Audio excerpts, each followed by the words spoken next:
ਤੇ ਨਾ ਹੁਣ ਆਪਾਂ ਇਸ ਤਰ੍ਹਾਂ ਵੀਡੀਓ ਨਾਲ ਬਣਾਵਾਂਗੇ ਵੀਡੀਓ ਨਾਲ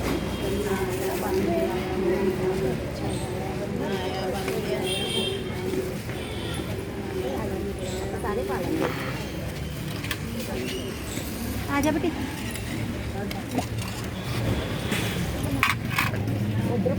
ਮਾਰ ਕਰ ਰਹੇ ਹੋ ਹਲੇ ਹਾਂਜੀ ਹਾਂਜੀ ਆ ਜਾ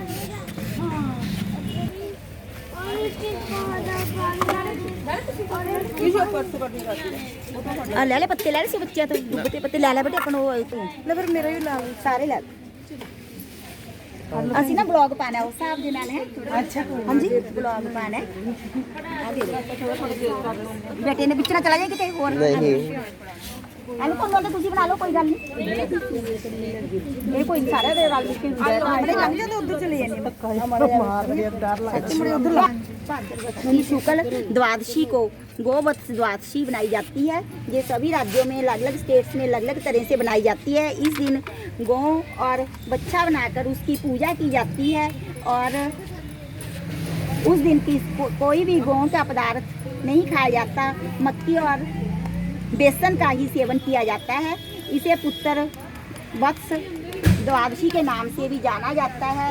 इस दिन गौ माता की पूजा की जाती है। जैसे ये गौ बना रहे हैं हम ठीक है जी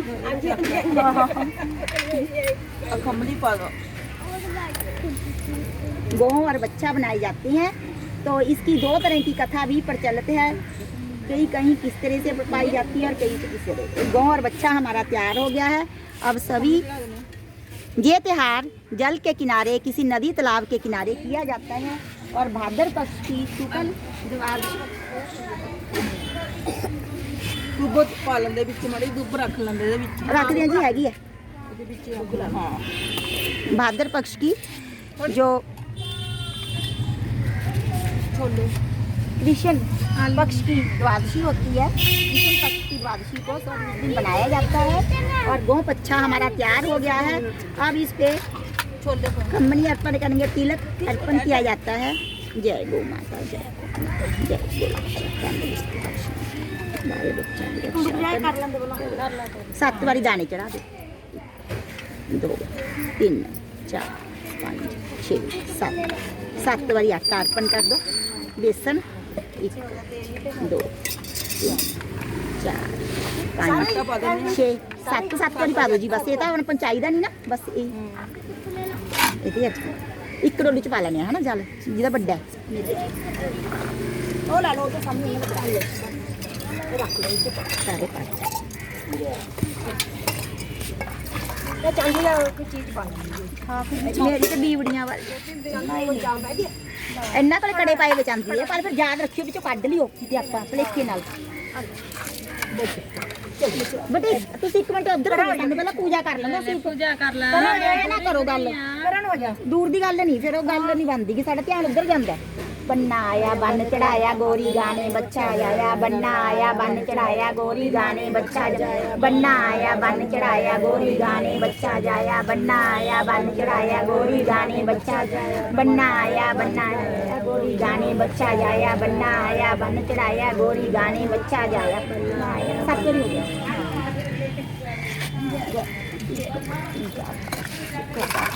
आ कड़ा कर दो करना ਹਾਂ ਛੋਲੇ ਚੱਕ जो भी हमारे हिंदू धर्म के रीति रिवाज हैं उसका पर्पज हमारी सभ्यता को हमारी संस्कृति को आगे बढ़ाना है। तो ये त्यौहार है जब इनका कुछ ना कुछ तो महत्व रहता ही है। तो इसे 7 प्रकार इस पे दाने अर्पण किए जाते हैं, चने के खम्मनी अर्पण की जाती है, तिलक अर्पण किया जाता है और 7 बारी बेसन को तोड़कर अर्पण किया जाता है। 7 बारी कच्चे दूध का जो लस्सी बनाई जाती है उसे अर्पण किया जाता है। तो रुक जा कोई गल है। ये गौ माता सारे दे घर च बाबा बड़ी सहाय होई कच्ची पा लेने आप जो पूजा की तो परे हो जाने अगले होर ने करना हाँ जी 2 तरह की कथा होंगी मैं तुम दोनों ही सुना देनी ठीक है। कोई नहीं तो मैं कागज पाया मैं कड्ढनी उत्थे कोई जय व्रत 72 बख्शी कृष्ण पक्ष की द्वादशी को किया जाता है। इस दिन मध्याह्न के पहले गोवत्स बछड़े को, गोवत्स वत्स मतलब बेटा, गौ और उसके बेटे बछड़े को सजाकर उसकी पूजा करने का विधान है। पूजा के उपरांत बछड़े को मूंग मोठ और बाजरे एक दिन भिगोकर अंकुरित किए हुए चने आदि का भोग लगाते हैं। व्रत करने वाली स्त्रियां भोजन सामग्री में चने और मक्की वगैरह का भोजन ही करती हैं। इस में गाय का दूध, दही या घी का प्रयोग करना वर्जित है, नहीं खाना चाहिए। भैंस का ही दूध, दही और घी का प्रयोग कर सकते हैं। इस धर्म में प्रकाशी प्रचलित मानता इस प्रकार है। कहा जाता है कि इस दिन पहली बार श्री कृष्ण जंगल में गाय बछड़े चुराने गए थे। उस दिन माता यशोदा ने बड़े मन से श्री कृष्ण जी का श्रृंगार करके उन्हें गोचरण के लिए तैयार किया था। पूजा पाठ के बाद गोपाल ने बछड़े खोल दिए।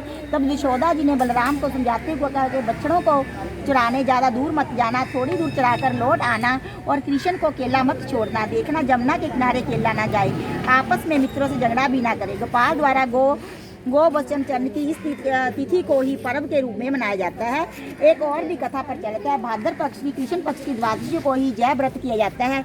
इसे बलि द्वादशी अथवा ओग द्वादशी भी कहते हैं। जय पर्व भी पुत्र की मंगल कामना के लिए किया जाता है। पुत्रवती स्त्रियों को जय व्रत अवश्य करना चाहिए। इस पर्व पर गीली मिट्टी के गाय, बछड़ा, बाघ तथा बाघनी की मूर्तियां बनाकर पटड़े पर रखी जाती है। नैवेद्य में अंकुरित मोठ, मूंग, चने चढ़ाए जाते हैं। इस दिन भोजन सामग्री में भी दूसरे अन्न का प्रयोग नहीं किया जाता। चने और मटर, मोठ आदि का ही प्रावधान है। इस दिन एक दलिए, जौ आदि चना अन्न तथा दुग्ध तथा उससे बनी वस्तुएं नहीं खानी चाहिए। व्रत कथा। एक राजा और रानी की बहुत ज़्यादा संतानें थी। राजा रानी पोते पोतियों का मुख का अवलोकन सुख भी भोग चुके थे। सभी सुख भोग लेने के पश्चात एक दिन राजा के मन में संन्यास लेने की उत्कंठा जागृत हुई। तब उसने पंडितों को बुलाकर अपनी इच्छा व्यक्त की। पंडितों ने राजा को समझाया, महाराज पुण्य कर्म तो आपने बहुत कर लिए, कुएं खुदवाए, बगीचे लगवाए, तालाब खुदवा दो, जंगल में जाकर संन्यास लेने में क्या रखा है। राजा ने पूछा, मुझे इनमें से कोई ऐसा काम बताइए जो सर्वश्रेष्ठ हो। तब पंडितों ने तालाब बनवाने की सलाह दी। तालाब के जल से नेक जीव लाभ उठा सकते हैं। राजा ने बड़े मन से तालाब खुदवाया, उसके चारों ओर पक्की दीवारें बनवाई, किंतु आश्चर्य की बात थी कि पानी नहीं फूटा। राजा ने पुण्य पंडितों को बुलाया और पूछा, क्या कारण है जो तालाब में पानी नहीं फूटा। पंडितों ने सिर से सिर जोड़कर आपस में गणना की, विचार विमर्श किया और बोले, महाराज इसका उपाय तो है किंतु है जटिल। उपाय क्या है? राजा ने पूछा। पंडितों ने बताया, एक झबरे कुत्ते, भूरी बिल्ली, बड़े बेटे के पुत्र तथा अगले हल की गोई की बलि दी जाए। यह सुनकर राजा उलझन में पड़ गया। धर्म की रक्षा के लिए वह धर्म करने के पक्ष में ना था। उसके ज्येष्ठ पुत्र का तो एक ही लड़का था, उसकी बलि कैसे दी जा सकती थी। बलि के लिए हर छठ का दिन नियत था। काफ़ी सोचने समझाने के बाद राजा ने बलि देने का फैसला कर लिया और बड़ी बहू को उसकी माँ की बीमारी का बहाना बनाकर मैके भेज दिया। उस दिन हर छठ थी। बड़ी बहू हर छठ का पूजन छोड़कर वह अनमने मन से अपनी माँ के पास चली गई। वहाँ जाकर उसने अपनी माँ को भले चंगा देखा तो बड़ा आश्चर्य हुआ कि ससुर जी ने आखिर झूठ बोलकर उसे मायके क्यों भेजा। उसकी माँ ने हर छठ के दिन बेटी को बिना बाल बच्चों के घर आए देखा तो वह बड़ी हैरान हुई। उसने इसका कारण पूछा तो बेटी ने उसे पूरी बात बता दी। तब माँ को समझते देर नहीं लगी कि दाल में कुछ काला है। लेकिन वह धर्म कर्म में विश्वास रखने वाली स्त्री थी, अतः सब कुछ ईश्वर पर छोड़कर अपनी बेटी से कहा, तुम्हारे साथ छल हुआ है। हे बेटी, अगर भगवान सब भला करेंगे, चल हर छठ का पूजन कर। इधर जो ही राजा ने बलि की सारी सामग्री इकट्ठी करके पोते की बलि देने के लिए वेदी पर चढ़ाया, वैसे ही तालाब पानी से लबालब भर गया। यह देखते ही सभी लोग खुशी से झूम उठे। इधर माँ ने बेटी को आदेश दिया, कल ओग द्वास है, चने भिगो दो। बेटी ने ओग द्वास का पूजन करके ससुराल में ही जाकर करना चाहा और पूजा की सारी सामग्री लेकर वहाँ पहुँच गई। वहाँ पहुँचकर उसने देखा कि तालाब पानी से भरा हुआ है। वह समीप के खेत में ही भरे पानी में नहाई, फिर वहाँ बैठकर पूजा की। पाठ पर गिल्ली मिट्टी से गौ, बछड़ा, बाघ, बाघिन की मूर्तियाँ बनाकर रखी और हाथ में भीगे हुए चने लेकर अर्घ देती हुई बोली, ओग मोग नदी नारू कच्छ मच्छ के बीच होई के मोर और ओगले के अगले की गेही उबर पार होए, फिर चने डाल दिए। चने के डालते ही अगले हाल की गेही बाहर निकल आई। उसने फिर हाथ में चने लेकर पहले वाला वाक्या दोहराया। तत्पश्चात बूढ़ी बिल्ली तथा झबरा कुत्ता बाहर आ गए। जब उसने वही वाक्या लड़के के लिए दोहराया तो लड़का भी निकल आया। लड़के को देखकर वह सब कुछ समझ गई और अपने सास ससुर आदि से शुभद होकर महल की ओर चल दी। राजा महल में द्वार बंद करिए बैठा था। लज्जा के कारण वह बाहर नहीं निकल रहा था। यह सोच रहा था कि बहू के नजरें कैसे मिला पाऊंगा।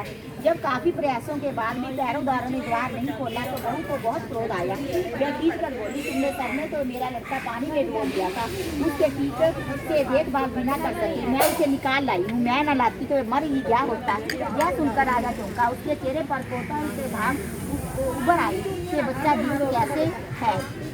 वह तुरंत बाहर आया और पोते को देखकर हर्षित होते हुए उसे कंठ से लगा लिया। फिर बहू से बोला, बहू मैंने तो सचमुच ही सब कुछ डुबो दिया था, तुम्हारा भाग्य प्रबल है जो तुम्हारा लड़का मिल गया। इसके पश्चात वे सब आनंदपूर्वक रहने लगे। तभी से गोवत्स द्वादशी, बलि द्वादशी या ओग द्वादश का पूजन संतान की मंगल कामना के लिए किया जाने लगा।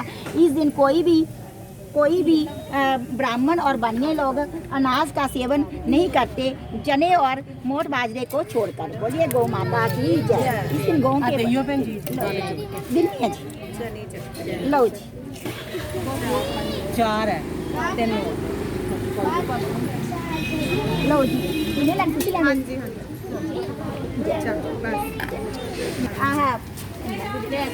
बोल के चक्कर ले दे दो। राम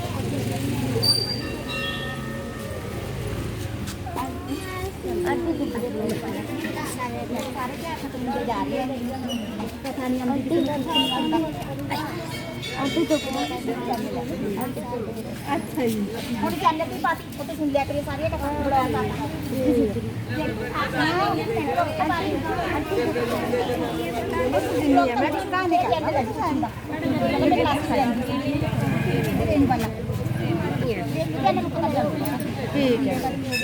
ठीक है बच्चे तो लिखते सी ना नीचे मेरे भैन